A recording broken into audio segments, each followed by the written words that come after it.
Le fait d'identifier ses talents et le fait de sourire de ses limites est extrêmement important pour être heureux de la vie qu'on a pu mener à la fin de sa vie.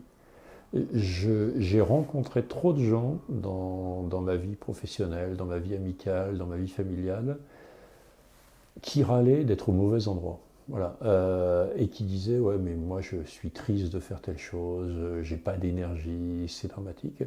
Et à chaque fois, je leur ai dit, mais c'est quoi tes talents? Tu as reçu, comme tout le monde, on a tous reçu des talents, et aucun de nous a la même vocation. Donc l'enjeu, c'est qu'au lieu d'être triste de ses limites, il faut mieux retrouver le fait d'être émerveillé d'avoir reçu beaucoup de talents.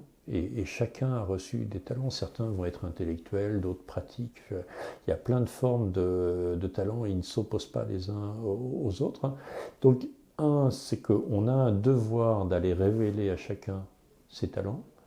On a un devoir à inviter les gens à venir exercer les talents là où ils vont générer de la valeur ajoutée, parce qu'ils vont amener cette contribution bien commun.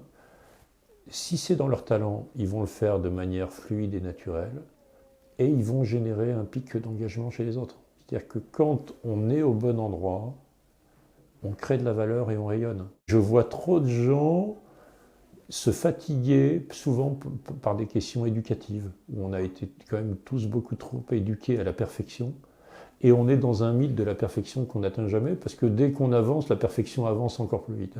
Et donc c'est pour ça que je dis aux gens, souriez de vos limites.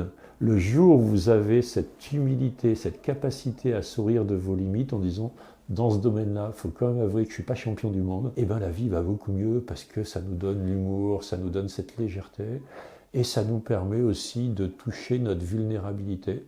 Je pense qu'on est pleinement personne que quand on a identifié ses talents, mais quand on a fait un chemin pour visiter sa vulnérabilité. Et ce chemin pour la vulnérabilité, il faut aller à la rencontre des plus fragiles. Ce sont les plus fragiles qui nous révèlent notre vulnérabilité. On y va pour les aider, ce qui est bien, et ça concourt à la vie bonne, il faut s'en réjouir, ça donne la paix et la joie.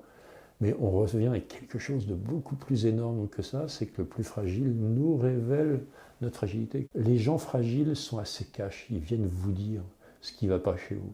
Et donc ils nous permettent de faire ce chemin qui est un beau chemin, qui est un chemin d'épanouissement. Donc ouais, osons nos vocations et d'ailleurs quand je crois beaucoup à cette parabole du talent où il y en a un qui enfouit son talent et quand il enfouit son talent, il est jeté dans les ténèbres du dehors. Et ce qui est beau quand il est jeté dans les ténèbres du dehors, c'est Marie Balmary qui fait cette explication, cette belle explication, elle est psychanalyste. Marie Balmary dit, et il cria. C'est-à-dire que si quelqu'un n'est pas en bon endroit, il faut le sortir du mauvais endroit. Peut-être qu'il va vous en vouloir, il va crier.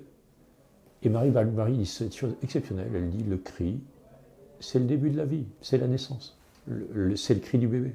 C'est-à-dire que je suis enfanté à quelque chose de nouveau dans lequel je vais pouvoir être au bon endroit. Dernier message d'espérance, retrouvez le sens de l'émerveillement. La vie est belle, osez déployer vos talents, vous ferez des choses bien plus belles et bien plus grandes que celles que vous pouvez imaginer.